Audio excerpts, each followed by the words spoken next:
Muy buenos días, mis amados hermanos. Por la gracia de nuestro Dios estamos despiertos a este nuevo día. Oremos. Padre, a usted toda la gloria y la honra por su misericordia y sus bondades que son nuevas cada mañana en nuestras vidas.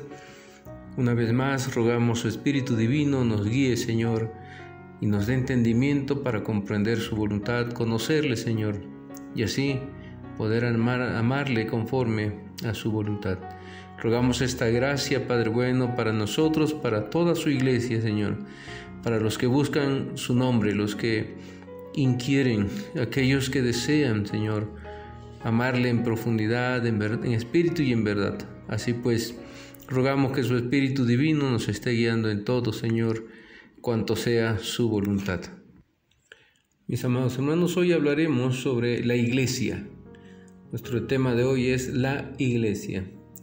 La iglesia se refiere a todas las personas que pertenecen al Señor, aquellas que han sido compradas por la sangre de Cristo.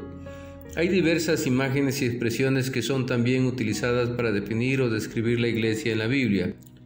La iglesia es llamada, entre otras cosas, el cuerpo de Cristo, la familia de Dios, el pueblo de Dios, los escogidos, la esposa de Cristo, la compañía de los redimidos, la nueva Israel.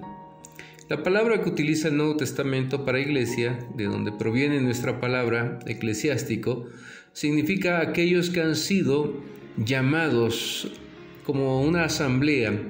La iglesia puede ser concebida como una asamblea o reunión de los escogidos, aquellos que Dios ha llamado a apartarse de este mundo, del pecado, y los ha llamado a un estado de gracia. Como la iglesia sobre esta tierra es siempre lo que San Agustín llamó un cuerpo mezclado, se hace necesario que diferenciemos entre la iglesia visible y la iglesia invisible. En la iglesia visible, conformada por aquellas personas que han hecho una profesión de fe, han sido bautizadas y se han hecho miembros de la iglesia institucional. A esto nos referimos como iglesia visible, la que está conformada por aquellas personas que han hecho una profesión pública de su fe, que han sido bautizadas y se han hecho miembros de la iglesia institucional o la iglesia local. Jesús nos dice que los abrojos van a crecer junto con el trigo. Recordemos aquella parábola de aquel hombre que sembró su trigo, ¿verdad? Y su enemigo en la noche, mientras dormía, echó cizaña. Cuando creció el trigo, también creció la cizaña. Y los jornaleros preguntaron al Señor: Señor, ¿quiere usted que vaya y quitemos la cizaña para que su trigo crezca solo? Y él les dijo que no, que los dejaran crecer juntos, porque no sea que cuando quisieran arrancar la cizaña, juntamente con la cizaña arrancaran el trigo, que llegaría el tiempo y la ocasión en la cual serían arrancados y unos serían llevados al granero en el caso del trigo y otros serían echados al fuego en el caso de la cizaña. Aunque la iglesia es santa, tiene siempre en la actualidad mezclada en su seno elementos no santos. Recordemos también el Sermón del Monte de nuestro Señor Jesucristo, y en Mateo 7 ya hacía la advertencia: no todo el que me diga Señor, Señor, entrará en el reino de los cielos. Esto implica que no todos los que honran a Cristo con sus labios, quiere decir que lo honran también con su corazón. Como solamente Dios puede leer el corazón humano, los verdaderos escogidos son visibles para Dios, pero en ciertas medidas nos resultan invisibles a nosotros. La iglesia visible es transparente, pero completamente visible para Dios. La tarea de los escogidos es hacer que esta iglesia invisible se torne visible por la forma en que vive dentro de los valores y los principios del reino de Dios. En la medida que la iglesia se esfuerza por vivir bajo estos principios del reino de Dios, entonces se hace visible en su cotidianidad, en su forma de organizarse, de servir, de amar, etc. La iglesia es una santa, católica y apostólica. La iglesia es una. Aunque está dividida en denominaciones, los escogidos están unidos por un Señor, una fe, un bautismo y un mismo Espíritu que hemos recibido todos nosotros. La iglesia es santa porque ha sido santificada por Dios y el Espíritu Santo mora dentro de ella. La iglesia es católica, la palabra católica significa universal, porque sus miembros se extienden alrededor de todo el mundo e incluye en su seno a pueblos de todas lenguas y naciones. La iglesia es apostólica porque está basada y fundamentada también en las enseñanzas de los apóstoles, como están contenidas en las Sagradas Escrituras y específicamente en los evangelios, epístolas en el Nuevo Testamento. Todo ello, estas escrituras del Nuevo Testamento, son junto con el Antiguo Testamento el fundamento de la iglesia y la autoridad que gobierna a la iglesia. Es el deber y el privilegio de todos los cristianos permanecer unidos a la iglesia de Cristo. Repito, es el deber y el privilegio de todos los cristianos permanecer unidos a la iglesia de Cristo. Es cierto que muchas personas llegan entusiasmadas a la iglesia, se hacen miembros de la misma y nada más ven algunas fallas, ven los defectos de sus hermanos, sus flaquezas, sus debilidades y deciden retirarse. La verdad es que no fuimos llamados para ser llaneros solitarios. No se puede ser iglesia y estar apartados del cuerpo de Cristo. Estamos llamados a caminar con nuestros hermanos, a permanecer unidos a la iglesia de Cristo.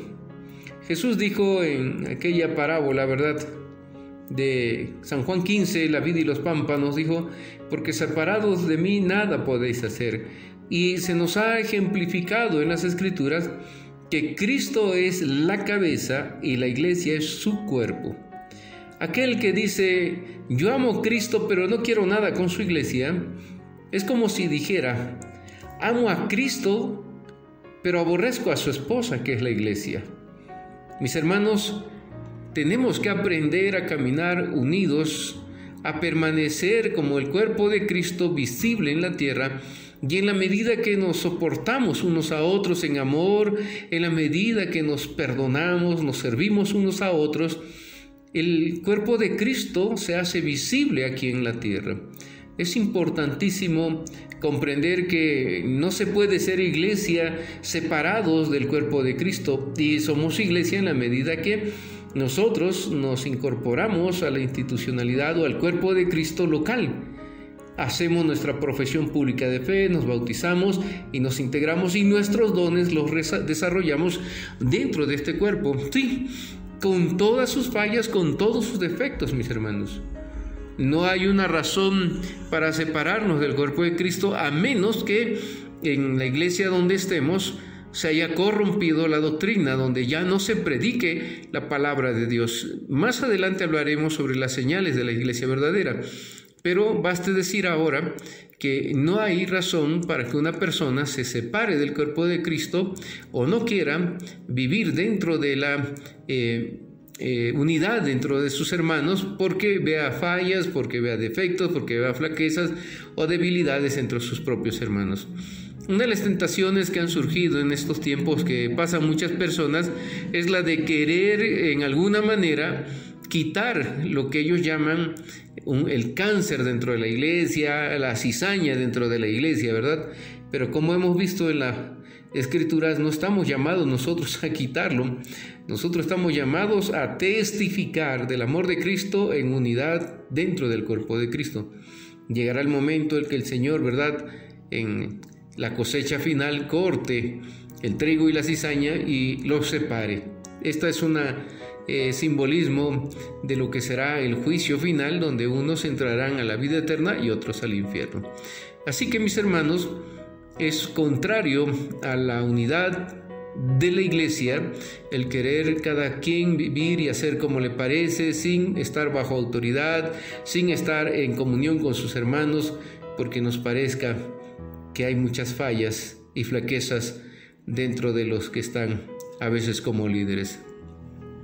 Es nuestra solemne responsabilidad no olvidarnos de reunirnos con los santos en la adoración comunitaria, permanecer bajo el cuidado y la disciplina de la iglesia y trabajar activamente como testigos en la misión de la iglesia.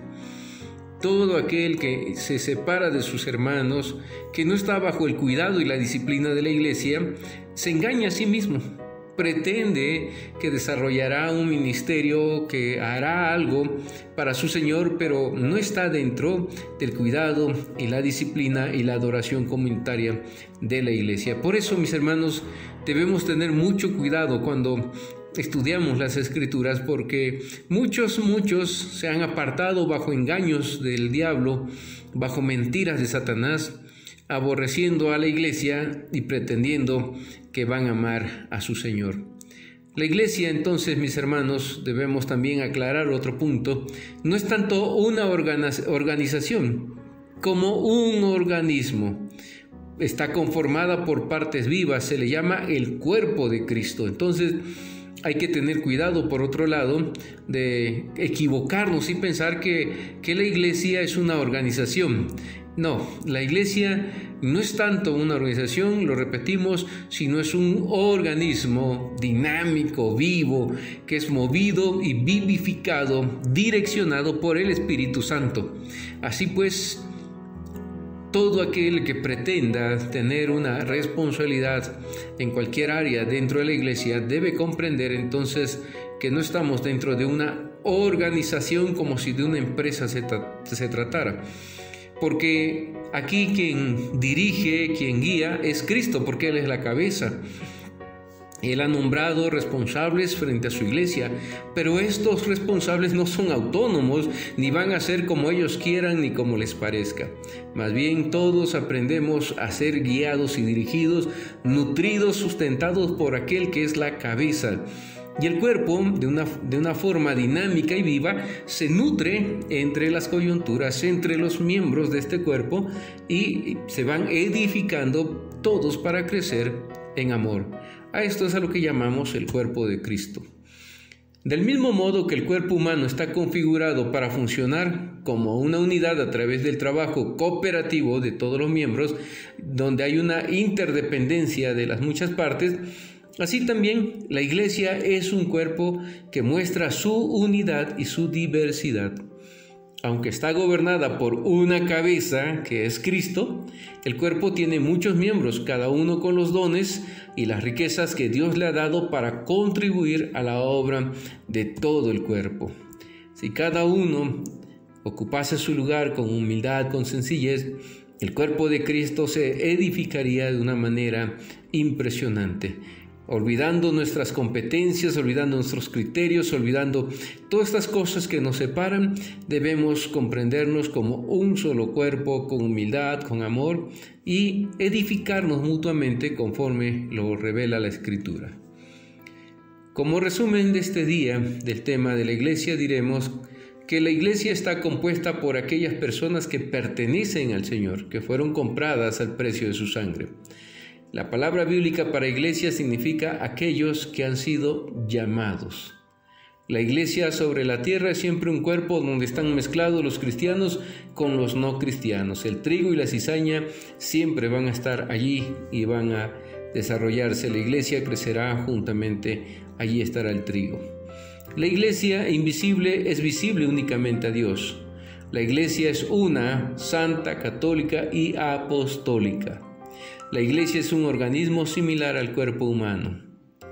Mis hermanos, los pasajes bíblicos para la reflexión de este día son Mateo 13, 24 al 43, 1 Corintios 12, del 12 al 14, Efesios 2, 19 al 22 y Efesios 4, 1 al 6, Colosenses 1, 18 y Apocalipsis capítulo 7, versículos 9 al 10.